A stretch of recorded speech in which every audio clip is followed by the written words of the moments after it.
인사할까 합니다. 행복합시다. 같이 인사 나눌까요? 네, 행복합시다.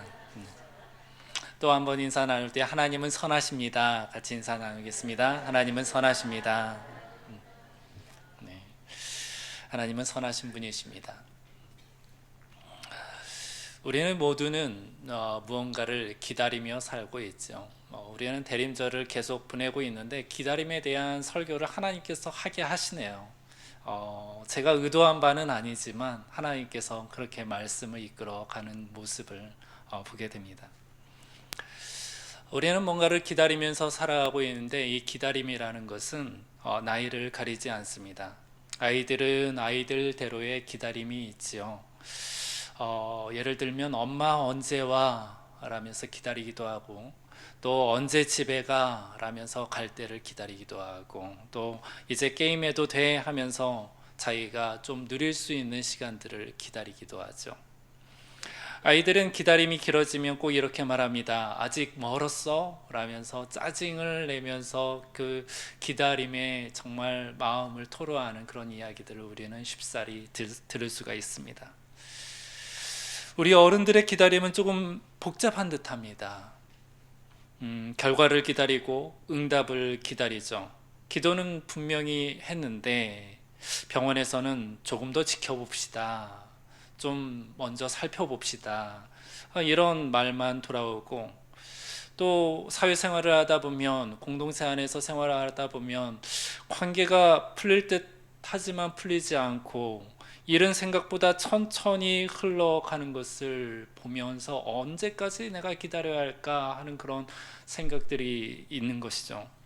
겉으로는 괜찮은 척하지만 속으로는 어느 때가 될까 그 날짜의 계산을 우리는 하기 일쑤인 것입니다. 이 정도면 하나님께서 일할 때도 됐는데 라면서 그 끝지점을 우리는 주시하기 시작하죠.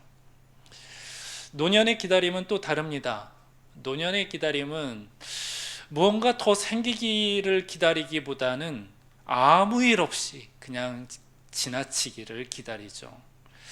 오늘 하루, 또 이번 계절에, 또 올 한 해 그냥 평안하게 지나갔으면 좋겠다 하는 그런 소망의 어떤 바람이고 기다림이 있습니다. 이렇듯 우리 모두는 각자의 위치와 자리에서 뭔가를 기다리며 살아가고 있습니다. 그런데요, 이 기다림이 길어질수록 우리 마음속에는 공통된 질문이 생기기 마련입니다. 하나님 언제까지입니까? 하나님 언제까지입니까? 아이들의 마음 가운데는 엄마 언제가? 라면서, 물론 하나님이라는 대상은 없지만 그 마음 가운데 언제 갈까? 우리 어른들도 마찬가지로 언제 끝날까? 언제 매듭이 될까? 언제 좋은 일이 시작될까? 그러한 하나님께 대한 고백의 기도가 있죠. 어른들도 마찬가지입니다. 언제까지 내가 이 병을 달고 살아야 할까? 언제 하나님께서 나를 평안 가운데로 데려갈까? 언제 좋은 일이 우리 가족 가운데 생길까? 이런 기다림의 간구, 하나님 어느 때까지니까? 라는 그런 고백의 기도를 하게 됩니다. 러시아의 대작가 톨스토이가 쓴 사람은 무엇으로 사는가? 라는 단편 소설이 있습니다. 톨스토이는 한 천사를 등장시키면서 인간 세상에서 이 기다림을 배우게 하죠. 그 천사는 헐벗은 청년의 모습으로 구두 수선공의 집에 머물며 구두 수선하는 일을 돕는 직원으로 살아가게 합니다.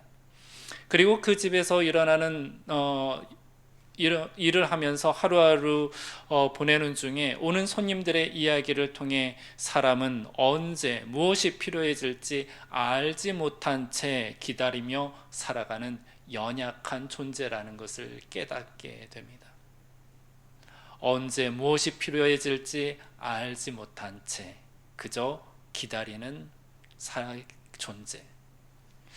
도움이 필요하지만 언제 받을지 모르고 삶이 나아질 것 같지만 그때가 언제인지 알지 못하는 나약한 존재인 것입니다.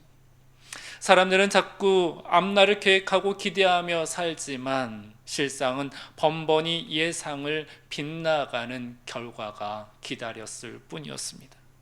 이 소설에서 톨스토이가 던진 질문은 바로 이것입니다. 사람은 언제 무슨 일이 자기에게 필요해질지 알 수 있는가? 사람은 자기에게 닥칠 그러한 일과 사건을 예견할 수 있는가? 그 사건을 잘 피하며 살아갈 수 있는가라는 질문이었습니다. 그리고 소설이 끝날 때쯤 읽는 독자들로 하여금 이것 하나 깨닫게 하죠. 사람은 미래를 미리 아는 그런 예지의 능력으로 사는 존재가 아니라 알 수 없는 시간 속에 놓여 있는 존재라는 것. 그래서 그 시간을 버티게 하는 것은 우리의 계산이 아니라 사랑이고, 확신이 아니라 바로 하나님께 맡기며 사는 삶이 중요하다는 것을 깨닫게 합니다. 오늘 우리가 읽은 시편 13편의 주인공 다윗도 마찬가지였습니다. 다윗의 시를 살펴보면 상황이 해결된 뒤에 이 시를 쓰지 않았습니다. 문제가 끝난 후에 감사한 것도 아닙니다. 그는 그저 기다림 한 가운데에 해결책이 보이지 않는 공간 속에서 하나님을 향하여 그가 느낀 이 답답함을 하나님 앞에 토로하며 표현하고 있는 것을 우리가 볼 수가 있습니다. 하나님, 어느 때까지니까? 어느 때까지니까? 오늘 우리는 대림절, 예수님께서 우리에게 오시기를 바라는 그런 시간을 보내고 있죠. 이 대림절을 보내는 중에 다윗의 기도와 함께 우리가 기다리는 것은 과연 무엇이고, 또한 기다린다라면 우리는 어떠한 마음으로 기다려야 할지를 오늘 본 시편을 통하여서 여러분들 가운데 하나님께서 은혜 주시기를 주님의 이름으로 축복합니다. 시편을 읽으며 느꼈겠지만 다윗은 하나님을 간절히도 기다리고 있는 모습을 쉽사리 알 수가 있습니다. 그는 그의 기다림은 매 구절마다 표현하며 어느 때까지니까 라는 이 구절을 계속해서 반복하는 모습을 볼 수가 있습니다. 1절과 2절 말씀인데요, 우리 1절과 2절 말씀을 다시 한번 읽어보도록 하겠습니다. 여호와여, 어느 때까지니까 나를 영원히 잊으시나이까? 주의 얼굴을 나에게서 어느 때까지 숨기시겠나이까? 나의 영혼이 번민하고 종일토록 마음에 근심하기를 어느 때까지 하오며 내 원수가 나를 치며 자랑하기를 어느 때까지 하리이까? 두 구절을 읽었는데도 불구하고 어느 때까지라는 이 문구가 4번씩이나 등장하고 있습니다. 어느 때까지니까 반복해서 우리에게 들려줄 만큼 다윗의 기다림은 극에 달았습니다. 기다림이 길어질수록 우리는 느껴지는 이러한 감정이나 그러한 느끼는 시간들이 달라지죠. 예를 들면 배고픔에 시달려 식당에서 앉아 음식 나오기를 기다리는 시간과 그다지 배는 고프지 않지만 그저 먹을 때가 되어서 식당에 앉아 음식을 기다리는 시간은 같은 5분, 10분이어도 다르게 느껴지는 법입니다. 어쩌면 지금 이 순간에도 집에 가셔서 해야 할 일이 있는 성도님과 오롯이 예배에 집중하며 드리는 성도님들 사이에는 이 설교 시간이 달리 느껴지게 될 것입니다. 여러분들 설교 시간이 길게 느껴지시는 성도님 있으시면 손 한번 들어보시겠습니다. 네, 한 분 본 것 같아요. 네, 자, 곧바로 신방하겠습니다. 그렇습니다. 기다림이 있고 없고의 차이는 시간을 다르게 느끼는 법입니다. 짧은 시간도 끝이 없는 것처럼 느껴지고요, 이 상태가 계속 이어질 것처럼 생각하게 되는 것입니다. 심리학에서 이런 모습을 두고요, 시간 왜곡이라고 부릅니다. 고통과 불안 속에 있을수록 현재의 시간이 과도하게 늘어나는 것처럼 느껴지는 현상을 두고 하는 말이 바로 시간 왜곡 현상이라 말합니다. 다윗의 어느 때까지니까 라는 반복은 불평이 아니라 사실 자신의 마음의 상태를 솔직하게 표현한 고백이죠. 주님은 어느 때까지니까? 신앙이 없어서, 믿음이 없어서, 하나님에 대한 신뢰가 없어서 묻는 질문이 아니었죠. 자신의 솔직한 감정을 토로한 것입니다. 주여, 어느 때까지니까? 기다림이 너무 길어져서 시간이 멈춘 것처럼 느껴지는 그 자리 가운데에서 기도를 드린 내용이 바로 이 말이었습니다. 다윗은 다시 하나님께 묻기를 여호와여 나를 영원히 잊으시나이까? 라고까지 말을 합니다. 이 물음은 나의 문제가 언제 끝나느냐의 물음이 아니죠. 하나님과의 관계가 지금도 유효하고 있습니까? 라는 그러한 의문이었습니다. 하나님 지금도 저를 보고 계십니까? 여전히 저와 함께 하고 계십니까? 다윗이 가장 먼저 확인하고픈 내용이 바로 이것이었어요. 하나님께서 지금 나와 함께 하시는가? 예전처럼 하나님께서 나를 돌보고 계시는가? 전과 같이 주님은 나의 목자가 되어주시고 계시는가? 이전과 같이 하나님은 나에게 능력을 베푸시는가? 살아있는 말씀으로 나의 인생의 길을 인도하시는가? 그 관계를 다윗은 확인하고 싶었던 것입니다. 사랑하는 성도 여러분들, 우리는 다윗의 기도를 통해 바로 이 부분을 배워야 할 것입니다. 하나님의 부재로 느껴지는 나 혼자만의 시간 속에 놓여 있다라면, 또는 하나님의 응답이 없는 하나님의 침묵 속에서 낙심하며 하나님을 찾고 있다라면, 이 기다리는 와중에도 하나님께 기도로 나아가는 모습을, 그리고 하나님과의 관계를 다시 한번 확인하는 기도를 해야 할 줄 믿습니다.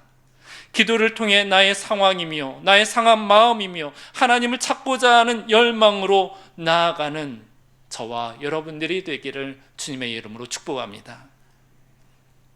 성경에 등장하는 믿음의 사람들은 한결같이 기다림을 갖고 있었던 사람들이었습니다. 아브라함은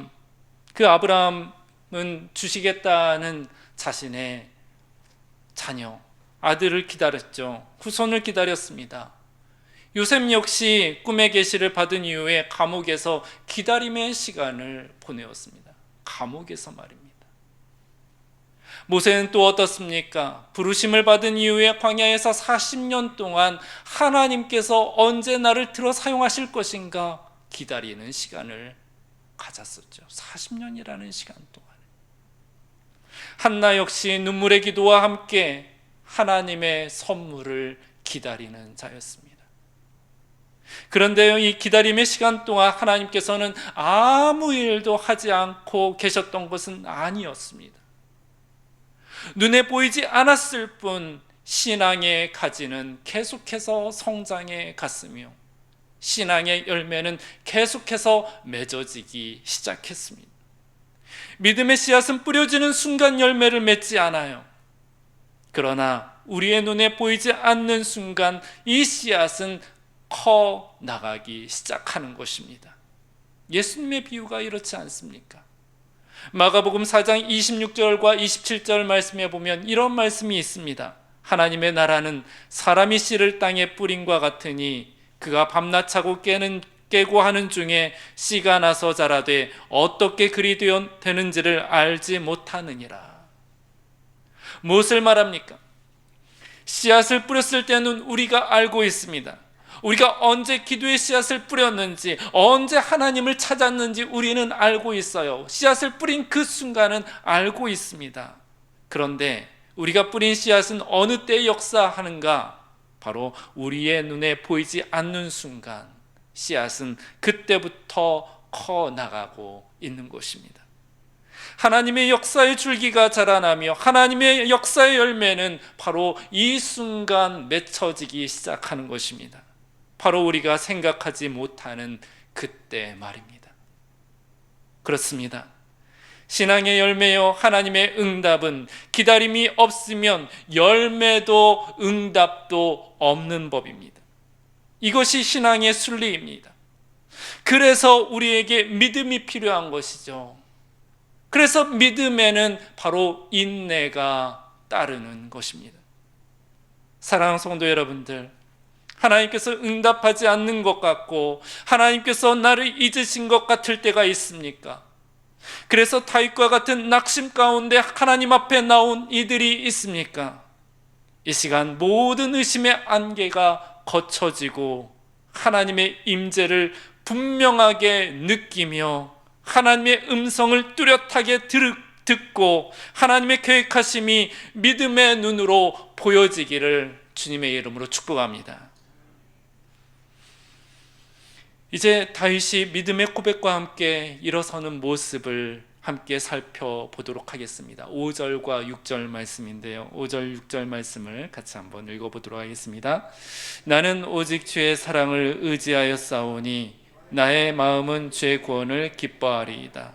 내가 여호와를 찬송하리니 이는 주께서 내게 은덕을 베푸심이로다. 아멘. 다윗 마음의 변화가 일어났습니다. 앞에서는 여호와여 어느 때까지니까 라면서 부르짖었던 다윗이 이제는 하나님의 사랑을 의지한다라고 말씀합니다. 중요한 것은 다윗이 붙든 것은 상황의 변화가 아니요 하나님의 성품을 의지했습니다. 붙들었습니다. 신앙의 일어섬, 신앙의 상승, 신앙의 놀라운 역사는 바로 상황이 변해서 일어나는 것이 아니죠. 우리가 붙드는 주체의 변화에 의해서 일어나는 것입니다. 물 위를 걷는 베드로를 생각해 보시기 바랍니다. 처음 베드로는 물 위를 걸었습니다. 하지만 베드로의 시선이 바람과 휘몰아치는 파도로 쏠렸을 때 그는 물에 빠지게 되었죠. 이 사건이 주는 교훈은 바로 분명합니다. 우리의 시선을 어디에 두느냐에 따라서 우리는 물 위를 걷기도 하며 자연히 물 아래에 가라앉기도 한 것입니다. 우리의 시선이 어디에 두느냐에 따라서 그 결과가 달라지는 것이죠. 이것이 믿음의 원리입니다. 고로 믿음의 역사는 우리가 처한 환경에서 나오지 않아요. 하나님께 우리의 믿음을 두었을 때에 믿음의 역사가 일어나는 것입니다. 이것이 바로 믿음이 있는 신앙입니다. 현실을 외면하는 것이 믿음이 아니요 현실보다 하나님의 선하심, 하나님의 신실하심, 그 하나님을 더 크게 보는 것이 바로 믿음이죠. 그리고 그 믿음은 역사를 일으키는 것입니다. 좀 전에 언급한 성경의 인물들, 그들 모두가 기다림의 위기와 기다림의 한계 속에서 그때에도 하나님을 찾았던 모습을 우리에게 보여주고 있었습니다. 그럼에도 불구하고 하나님을 의지했던 모습들을 우리에게 보여주고 있습니다. 하나님을 부르짖고 하나님을 찾았을 그 신뢰의 끝점에 바로 하나님께서는 생명으로 역사하고 부활로 역사하고 또한 회복으로 역사하였습니다. 아브라함은 끝내 믿음의 아들 이삭을 얻게 되었고, 요셉은 하나님께서 보여주신 꿈을 현실을 통하여서 확인하게 되었으며, 모세는 광야 40년 이후에 다시 하나님께서 부르셔서 큰 사역 출애굽을 하게 하는 리더로 주님께서 사용을 하였죠. 한나 또한 아들 사무엘을 맞이하게 하였고, 사무엘뿐만 아니라 여러 아들들, 딸들을 얻게 하였죠. 최근 코로나 때로부터요, 미국 교회 안에 많은 성도님들이 불렀던 아주 유명한 찬양이 하나 있습니다. 코로나 때부터 말입니다. 바로 Goodness of God이라는 하나님의 선하심이라는 제목의 찬양인데요, 이 찬양은 좋은 멜로디 때문이라기보다는 가사에 힘이 있어서 이 찬양을 미국 교회 대부분의 저녁에 이르러서 이 찬양을 부르기 시작을 했습니다. 이 곡을 쓴 분은 젠 존슨이라는 워십 리더인데 이 젠 존슨의 가정에는 3명의 자녀가 있었다고 해요. 그런데 어느 날 하나님께서 이 젠 존슨의 그 부부 마음 가운데 입양이라는 마음을 주셨답니다. 그래서 입양을 하게 되었고 4번째 아이의 이름이 라이더였는데 이 라이더라는 입양에 대한 확정이 되었을 때 확정된 마음을 갖고 결과를 갖고 집으로 돌아가는 그 운전길에서 갑자기 입에서 흘러나오는 고백과 멜로디가 있었답니다. 그 가사와 멜로디를 갖고 이 곡을 만들게 되었다고 해요. 후렴 가사에 이런 가사가 있습니다. All my life you have been faithful. 평생에 당신은 신실하셨습니다. 나의 평생에 주님 당신은 신실하셨습니다. 이 가사를 고백하는 거예요. 그런데요, 이 곡이 미국 전역에 걸쳐 대부분의 교회에서 고백하게 된 이유는 바로 코로나 시기를 거쳐가며 언제 끝날지 모르고 하나님께서 이 고통의 터널, 앞으로 우리는 마스크를 착용하며 살진 않을까, 코로나를 달고 살진 않을까라는 염려와 두려움 속에 이 곡이 위로의 곡이 되었고 하나님의 선물이 되었다라는 것입니다. 이 찬양의 가사가 이렇습니다. 사랑해요 주님, 주의 자비하심이 나를 절대 떠나지 않습니다. 내 평생에 나는 주님의 손에 붙들려 있었습니다. 아침에 눈을 뜨는 순간부터 잠자리에 들 때까지 나는 하나님의 선하심을 노래하리라. 주의 음성을 사랑합니다. 불같은 시험 속에서도 나를 인도하셨죠. 가장 어두운 밤에도 그 누구보다 가까이 계십니다.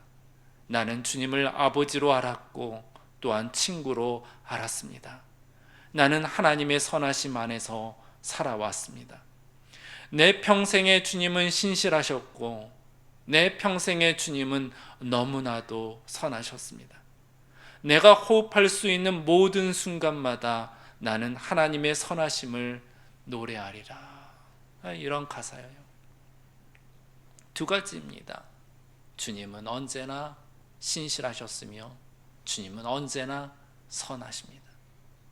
때문에 나의 가정이며 코로나 기간 가운데에도 하나님은 선하고 신실하신 주님으로 우리에게 오실 것입니다 라는 신뢰의 고백을 드리는 찬양입니다.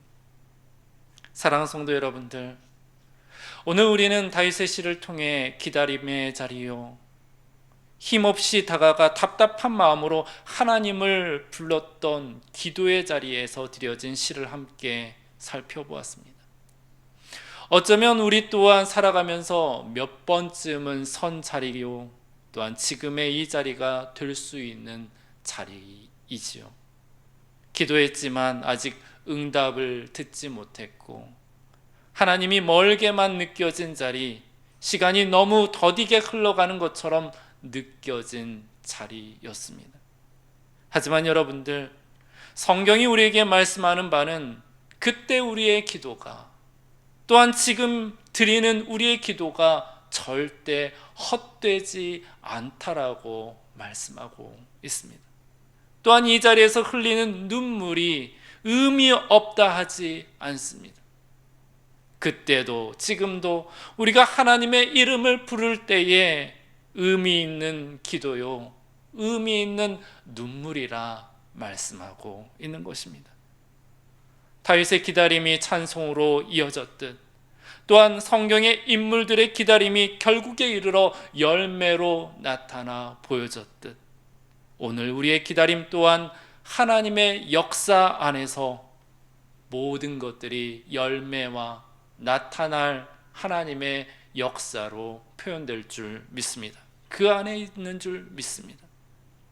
대림절을 보내며 우리는 구약과 신약 사이에 하나님의 침묵 기간이 있다라는 것을 알아요. 400년이라는 시간이었습니다. 하지만 이 침묵 속에 하나님께서 부재하셨느냐, 하나님께서 완전히 이스라엘을 잊은 것 아니냐 할지 모르지만 그 결국은 예수 그리스도 임마누엘로 다시 찾아왔음을 우리는 알고 있습니다. 그 때문에 우리는 늘 하나님께 소망을 두기를 바랍니다. 왜냐하면 주님은 우리의 삶의 모든 순간마다 신실하셨고 주님은 참으로 우리에게 선하신 분이시기 때문입니다. 이 시간 우리 모두 다윗이 선포한 것과 같이 나는 오직 주의 사랑을 의지하여 싸우니 나의 마음은 주의 구원을 기뻐하리이다.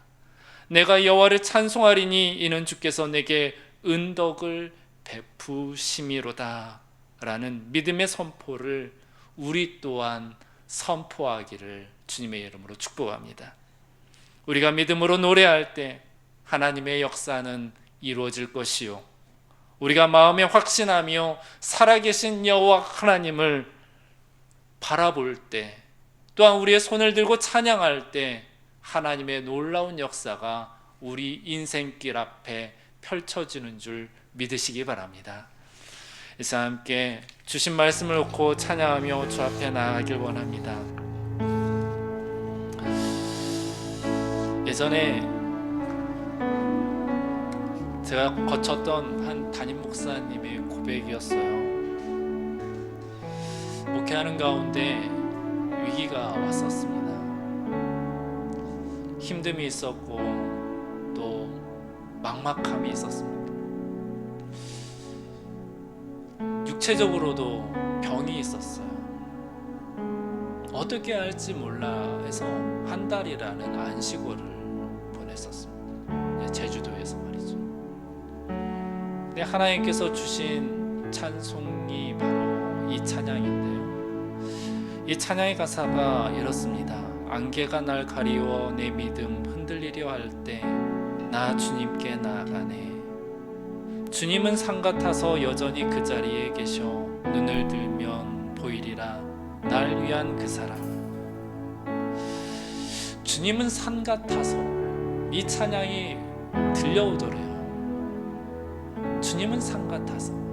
맞아, 주님은 산처럼 어디 가시지 않았고 늘 듬직하게 바로 내 곁에 계셨는데 그것을 잠시 잊었구나 라는 고백을 예배 중에 한 것을 들었습니다. 우리 또한 마찬가지입니다.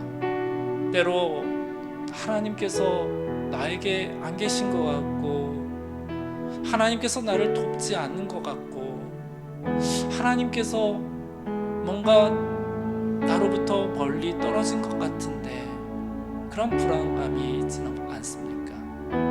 이 찬양과 더불어서 하나님을 고백하며 나아가길 원합니다. 주님은 산 같아서 여전히 내 삶 가운데 계십니다. 이 고백과 함께 하나님께서 늘 나와 함께 하심을 믿음으로 굳게 믿고 어떠한 상황이라도 우리의 믿음이 흔들리지 아니하며 늘 신실하게 우리 또한 주님의 얼굴을 바라보며 나아가는 저희들의 신앙이 되길 원합니다. 우리 함께 고백하며 나아갑시다.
하나님의 응답을 기다리는 성도님들이 적지 않습니다. 나의 이러한 일들을 위해서 기도해 주십시오. 또한 자녀들을 위해서 기도해 주십시오. 건강을 위해서 기도해 주십시오. 또한 여러 가지 일들을 위해서 기도해 주십시오. 뭔가 풀리지 않는 여러 일들을 놓고 기도 제목을 내놓을 때마다 제가 줄곧 하는 이야기가 그런 비유를 듭니다. 꽃 중에는 늦게 피는 꽃이 있습니다. 봄철에 피는 꽃도 있고 여름철, 겨울철에 피는 꽃들도 있습니다. 그것은 하나님의 응답의 시기는 우리가 잘 모르죠. 하지만 하나님께서는 분명코 열매를 어느 때인가 우리에게 주실 줄 믿습니다. 그런데 빨리 받으면 좋겠죠. 하지만 늦게 받아도 아쉬움이 없는 것이 그 기쁨이 차고 넘치기 때문에 우리는 하나님은 신실하십니다, 하나님은 선하십니다 라는 고백을 할 수가 있는 것입니다. 이제 함께 기도하며 나아갈 때 응답이 더디게 느껴질 때에도 낙심치 않게 해달라고, 다윗처럼 하나님께 기도로 나아가며 우리의 믿음을 지킬 수 있도록 우리에게 믿음과 용기와 하나님을 향한 신뢰를 우리가 잃지 아니하도록 주님 저희들에게 은혜 베풀어 달라고 기도합시다. 또한 상황이 바뀌지 않는 순간에도 하나님의 인자하심과 신실하심을 기억하며 기다림 가운데 찬송하며 살아가는 저희들의 믿음이 되게 해달라고 이제 함께 기도할 때 우리 주여 한번 외치며 함께 기도하며 나가도록 하겠습니다. 기도합시다. 주여, 은혜와 사랑이 받으시며 우리 가운데 신실하신 아버지 하나님이여, 선하신 주님을 아버지 하나님 우리를 믿고 기도한 아버지 하나님, 하나님은 우리 가운데 산과 같아서 아버지 하나님의 든든함으로 아버지 하나님께서는 언제나 우리와 함께 계셨음을 아버지 하나님 우리는 뒤늦게 확인하겠습니다. 아버지 하나님, 비록 우리의 능력이 더디며 우리가 바라는 소망이 아버지 하나님께 응답되어질지라도 우리의 믿음이 흔들리지 아니하고 하나님을 향한 신뢰와 또한 아버지 하나님을 향한 아버지 하나님 믿음이 변치 않도록 아버지 하나님께서 저희들에게 은혜를 더하여 주옵시길 원합니다. 아버지 하나님의 응답이 터지다 하여서 하나님께서 나타나 보이지 않는다 하여서 우리의 믿음이 주저앉지 않도록 하나님 도와주옵소서. 늘 아버지 하나님 곁에 거할 수 있도록 아버지 하나님 우리의 선자리를 축복하여 주옵시기를 원합니다. 우리의 믿음의 고백을 아버지 하나님께서 붙들어 주옵시기를 원합니다. 하나님의 크신 은혜와 사랑 안에 아버지 하나님 늘 주님 안에 꼭 붙어 있어서 아버지 하나님 결국에 이르러서는 하나님의 놀라운 응답, 하나님께서 놀랍게 역사하시는 아버지 하나님 그런 역사들을 우리로 경험할 수 있도록 아버지 하나님께서 도우시고 내어라여 주시옵소서. 아버지 하나님 상황이 변치 않는다 하여 아버지 하나님 낙담하지 않게 하여 주옵시고 끝끝내 응답하시고 다가오시며 구원하시고 기쁨을 선사하시는 여호와 하나님을 우리로 경험할 수 있도록 아버지 하나님 도와주시옵소서. 여전히 기다리는 아버지 하나님 영혼들이 있습니다. 여전히 주님의 응답을 아버지 하나님 바라는 아버지 하나님의 사람들이 있습니다. 아버지 하나님 가정 가운데 주님의 응답함이 있기를 원하고 아버지 하나님 가족중에도 아버지 하나님의 도우심과 구원의 역사를 아버지 하나님 바라는 영혼들이 있습니다. 아버지 하나님 개인의 일이 아버지 하나님 하나님의 도우심을 아버지 하나님 바라는 이들이 있사오니 하나님께서 다 주셔서 아버지 하나님 내가 여기 있노라, 내가 역사하노라, 내가 응답하노라 말씀하여 주시오.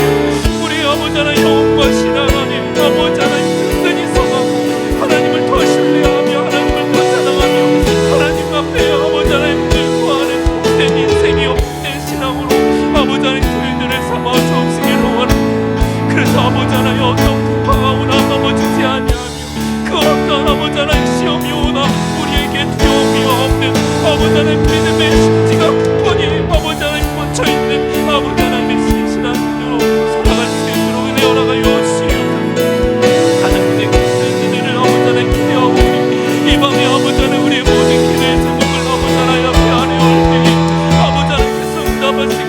저들의 모든 삶 가운데 축복을 내리사 아버지 하나님께서 늘 신실하게 응답하시는 여호와 하나님인 것을 경험하여 우리의 삶의 간증이 늘어날 수 있도록 아버지 하나님께서 은혜 은총을 더하여 주시옵소서. 하나님 바라옵게 원하오니 아버지 하나님 그림들을 보내는 가운데에도 아버지 하나님을 기다리며 아버지 하나님 살아가는 모든 순간마다 우리 안에 구원함이 있다여 주옵시고 하나님 하나님 아버지 하나님 믿음과 소로 아버지 하나님 부를 수 있도록 은혜를 하여 주시옵소서.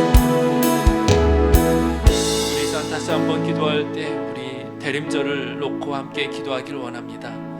이제 일주일 남여째 우리 대림절 기간을 보내게 되는데 이 기간을 통해서 우리 공동체 안에 신앙이 더욱더 성결해지고 하나님을 닮아가는 기간이 되게 해달라고 함께 기도합시다. 또한 주변에 여러 연약한 이들이 있습니다. 이들 가운데 하나님의 도우심이 있기를 원하고 하나님의 치유와 하나님의 나라가 있게 해달라고 함께 기도하길 원합니다. 특별히 우리 계속해서 기도하고 있는 박경식 목사님, 진은경 집사님을 위해서 함께 기도하길 원합니다. 우리 다시 한번 주여 한번 외치며 대림절과 연약한 이들을 위해서 함께 다시 한번 기도하도록 하겠습니다. 기도하겠습니다. 주여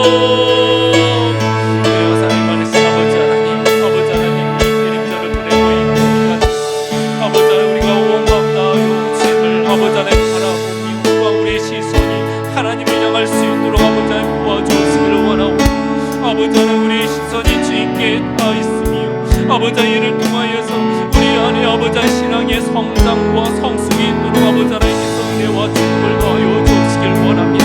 각 예배 때마다 아버지 하나님 주님을 향한 기다림이 아버지 우리 안에 구별된 기다림이요 거룩해 되어지는 아버지 하나님 기다림이요 성결하게 되어지는 기다림이 될 수 있도록 아버지 하나님께서 성령의 은혜를 저희들에게 허락하여 주시길 원합니다. 그래서 아버지 하나님 우리 공동체 안에 아버지 하나님 참된 유익함이 있게 하여 주시고 하나님께서 주시는 은혜와 자비하심을 통하여서 아버지 하나님 모든 주님의 형상 닮아갈 수 있도록 아버지 하나님께서 은혜 은총을 더하여 주시옵소서. 또한 아버지 하나님 우리 주변에는 많은 아버지 하나님의 도움을 필요로 하는 이들이 있습니다. 육신의 질병으로 말미암아 아버지 연약한 몸으로 말미암아 경제적인 어려움으로 말미암아 관계의 어려움과 신앙적인 슬럼프로 말미암아 아버지 하나님의 도우심과 하나님께서 찾아오시기를 바라는 아버지 하나님 타이 기다리는 아버지 하나님 성도들이 있사오니 하나님께서 찾아가 주셔서 저들의 아버지 하나님의 모든 아버지 하나님의 무너진 자리 쓰러진 자리 아버지 하나님 주저앉은 자리 연약한 심령 가운데 하나님의 권능의 손길로 함께하여 주옵시고 치유의 광선을 바라여 주셔서 아버지 하나님의 주님의 은혜를 말미암아 다시금 일어나고 비상하며 아버지 하나님께 더 가까이 나아갈 수 있는 하나님의 놀라운 은혜 우총이 저들에게 임할 수 있도록 하나님이 도와주시옵소서. 특별히 우리 박경식 목사님, 진경 목사님을 붙들어 주셔서 하나님의 은혜와 자비하심을 통하여 하나님의 회복이 있게 하여 주옵시고 또한 아버지 하나님 신앙에 아버지 하나님 유익함이 있는 오히려 아버지 하나님의 신앙과 기간이 들어 아버지 하나님께서 변화시켜 주시옵소서. 아버지 하나님 우리 가운데 하나님의 놀라우심을 늘 경험함으로 통하여서 하나님 앞에 나올 때마다 우리 안에 은혜의 보증이요 아버지 하나님과 함께함을 늘 확증하며 살아갈 수 있는 복된 신앙으로 아버지 하나님께서 친히 인도하여 주시옵소서. 늘 함께 하시오를 감사합니다. 사랑 많으신 아버지 하나님 이 밤에도 주님 앞에 나와 예배하게 하시옴을 참으로 감사드립니다.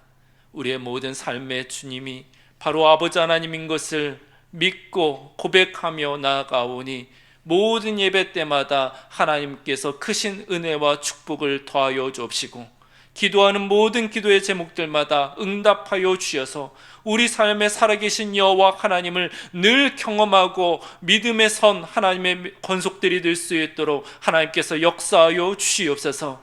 아버지 하나님 우리 가운데에는 신앙에 아버지 하나님 회의감이 있고 낙심한 영혼이 있으며 또한 아버지 하나님께로부터 응답받을 기도의 제목들이 있고 또한 아버지 하나님 육신이 연약하여 주님의 도움을 구하는 이들이 있습니다. 하나님의 도움을 아버지 하나님 구하오나 믿음이 연약하여 도움조차 구하지 못하는 이들이 있을까? 바랍니다. 하나님께서 자비하신 손길로 모든 영혼들에게 다가가 주셔서 하나님께서 일으키시고 아버지 하나님께서 정말 무릎을 굳게 하여 주옵시며 더욱더 진리의 허리띠로 아버지 하나님이여 탱여매어 하나님 믿음 위에 온전히 선 하나님의 사람들이 될 수 있도록 하나님께서 놀랍게 역사하여 주시옵소서. 연약한 영혼들에게 강함을 허락하여 주옵시고 지혜가 필요한 이들에게 지혜를 허락하여 주옵시며 하나님의 음성이 필요한 이들에게 주님의 음성 들려 주셔서 늘 믿음으로 말미암아 서며 믿음의 고백을 하며 믿음의 찬송을 온전히 올려드리는 주님의 사람들이 다 되게 하여 주시옵소서. 이 밤에도 아버지 하나님 하나님께 의탁하오니 아버지 우리 가정에 돌아가는 모든 발걸음마다 아버지 하나님 평안이 깃들게 하시고 흘러나온 찬송이 넘쳐나게 하여 주옵시며